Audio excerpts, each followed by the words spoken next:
dia para você, eu sou Júnior Moreira, este é o Conversa de Redação, comigo para debater os principais temas do dia, jornalistas Eduardo Costa e William Travassos, economista Rita Mondim e a defensora pública Silvana Lobo. Olha só, pessoal, o governador de São Paulo, Tarcísio de Freitas, descarta a disputa presidencial e diz que é candidato à reeleição ao governo de São Paulo. Pouco antes dessa fala do governador lá de São Paulo, uma pesquisa foi divulgada e mostra que Tarcísio de Freitas e Flávio Bolsonaro venceriam o presidente Lula em simulações do segundo turno das eleições deste ano. Os dados são de uma pesquisa do Instituto Futura. Nos demais cenários, o petista aparece tecnicamente empatado com os governadores Ratinho Júnior, Ronaldo Caiado e também o Romeu Zema. O único cenário em que Lula vence é contra Eduardo Leite. Em outra simulação, o senador Flávio Bolsonaro lidera em todos os cenários de segundo turno testados. Eduardo Costa, vamos lá, as eleições batendo a porta, as pesquisas vêm trazendo os dados, essa movimentação toda, e agora uma pesquisa mostrando que o presidente Lula não está tão bem assim quando a disputa é no segundo turno. Bom dia para você. Bom dia a todos, boa sexta, bom fim de semana antecipado. Aqui, se o Tarcísio não for um sujeito muito apegado ao poder, parece que não é. Se for de fato inteligente, como sempre entendi que é uma atitude de bom senso, sabe por quê? Primeiro que governar São Paulo não é pouco, né? É um país. Segundo que ele tem amplas chances de ser reeleito. Terceiro que ele vai entrar numa briga para quê? Para tentar chegar à presidência. E por último, ele estará dando uma contribuição espantosa para a direita brasileira, que se quiser tirar o Lula, tem que parar de brigar até lá para abril, maio, se juntar todos num esforço comum a partir de junho, né? Eu não estou falando que é para ter um candidato único, mas para não ficar batendo cabeça, brigando, igual maluco, para eles poderem chegar em outubro em condições de vencer o presidente, tirá-lo de lá. Senão ele vai ganhar pro WO, viu, senhor Júnior? Ô Rita, a sensação que eu tenho é que o governador de São Paulo, gente, tá meio confuso aí, a turma tá brigando. Pode continuar aí que eu tenho a minha possibilidade aqui. Se precisar, eu tô aqui. Bom dia para você. Bom dia, Júnior. Bom dia a todos. Eu acho que a candidatura de Flávio Bolsonaro vai se consolidando.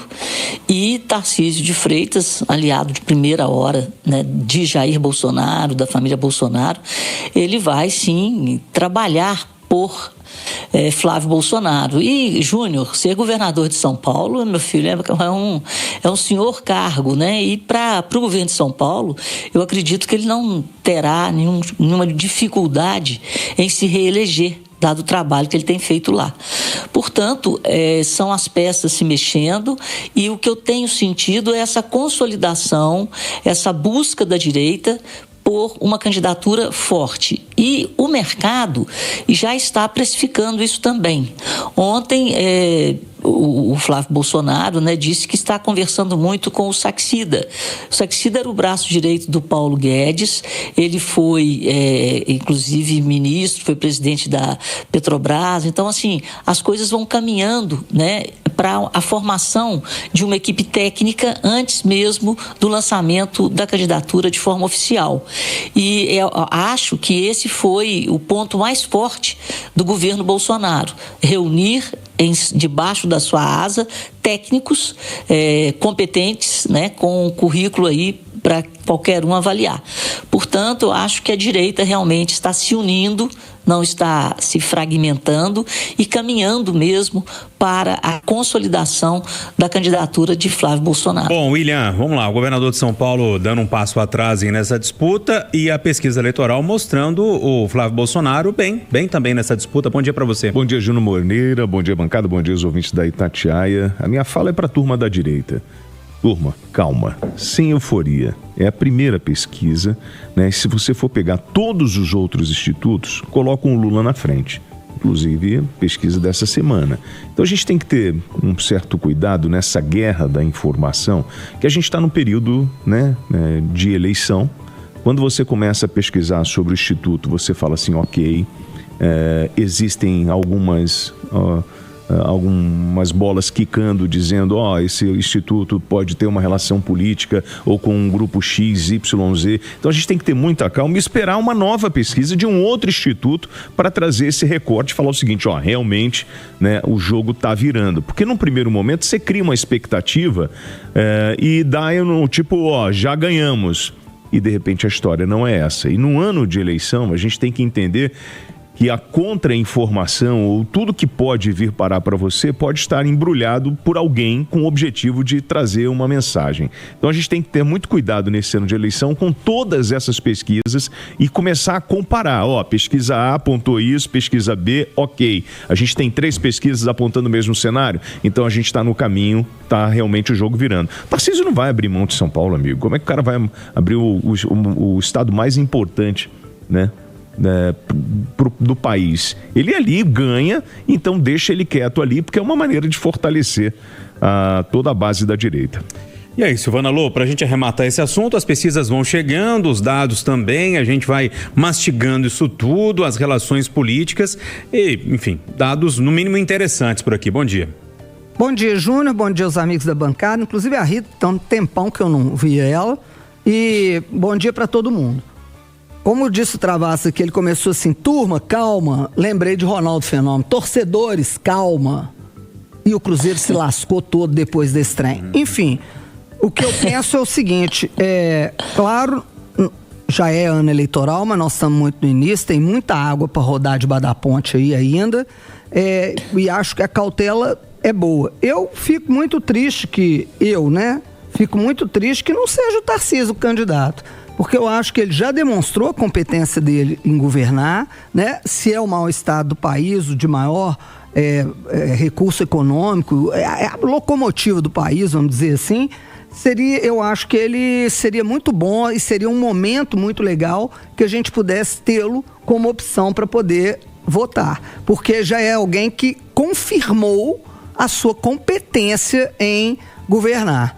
Eu tenho muito receio de outros candidatos que possam vir aí e que possam ganhar. Não estou falando só do Flávio Bolsonaro, não. De outros que são neófitos. Porque a gente sofre com o neófito governando. Vê aí na história recente, né, da democracia recente do Brasil, pós-regime militar, o que os neófitos andaram fazendo. A boa parte foi, inclusive, impeachmentado, como se diz. Mas vamos lá, vamos deixar o barco rodar e vamos ver o que acontece um pouco mais pra frente. Mas nem todo neófito é um desastre. Ele pode se transformar num grande mestre. Nada é assim. Não existe nada que isso aqui é assim, é absoluto. Absoluto é só matemática, né, Travassos? Ok. Torcedores, calma. Silvana. Você foi a primeira a levantar a bola dizendo que é o Tarcísio, isso não é torcida? Deixa eu ouvir a Rita lá. Não, Silvana, só para te falar que em termos de política, o Tarcísio foi uma grata surpresa, porque ele era um técnico, né? E se transformou num grande governador. Olha só, pessoal, a deputada estadual Lúde Falcão, do Podemos, anunciou em entrevista à Itatiaia nessa sexta-feira que deixará a vice-liderança do governo na Assembleia Legislativa de Minas Gerais após acusar o vice-governador, Matheus Simões, de tê-la ameaçado. O conflito teria ocorrido em meio a um confronto político com o seu marido, o prefeito de Patos de Minas e presidente da Associação Mineira de Municípios, Luiz Eduardo Falcão. Nos bastidores, William Travassos, o pano de fundo do embate envolveria antigas rusgas e as estratégias adotadas por ambos nas articulações sobre as chapas que vão concorrer à sucessão de Romeu Zema. Política. Não sei não, Júnior, pelo amor de Deus. O cara vai ligar para minha mulher e vai falar para ela que ela tem que me ligar para eu pedir desculpas. Como assim, rapaz? Eu tô falando do presidente de um grupo fortíssimo dos municípios e eu vou ligar para a mulher do sujeito para falar desse jeito, para obrigar. E aí ela, na entrevista com a Berta Macarrão, ela fala o quê? Que ela está sofrendo já perseguição política, exonerações de pessoas ligadas ao grupo dela e do marido. Então o que é? É visceral o negócio? É emocional? Não é técnico? Cadê aquele papo do Novo? Porque ela chega a falar sobre isso, que já não é mais a mesma coisa. Uma coisa é o Zema, né? E como ele começou e o discurso. A outra é ele entregar já o bastão para o Matheus Simões e ele usar isso de forma visceral. Que moeda de troca é essa? É isso que nós queremos como política? A gente está lutando para mudar esse país, para mudar a situação de vários municípios aqui no estado de Minas Gerais, e a gente vai se deparar com essa coisa do reizinho, do rei, qualquer um que contrariar o rei, coloque na guilhotina. É esse o caminho? E eu vou dizer mais, hein? E agora eu vou no emocional e na torcida. Eu não conheço o senhor Luiz Eduardo Falcão. Nunca tive com ele, não sei nada sobre a sua vida. Mas, amigo, se o cara faz isso com a minha mulher, eu vou para uma disputa eleitoral, porque o senhor é político. Vai para uma disputa eleitoral com o vice-governador, vai lá, embola o meio de campo aí e vê o que acontece, para ver o que a população vai escolher. Ô Silvana, um mal-estar danado, porque a Lud Falcão, ela era vice-líder do governo, ou seja, uma aliada de primeira hora. Então essa situação toda gerou um mal-estar não só entre os dois, mas também entre um bloco de parlamentares na Assembleia contra o vice-governador. Júnior, aquele negócio é o fogo amigo, né? O tiro no pé e tal. A gente sabe que quando...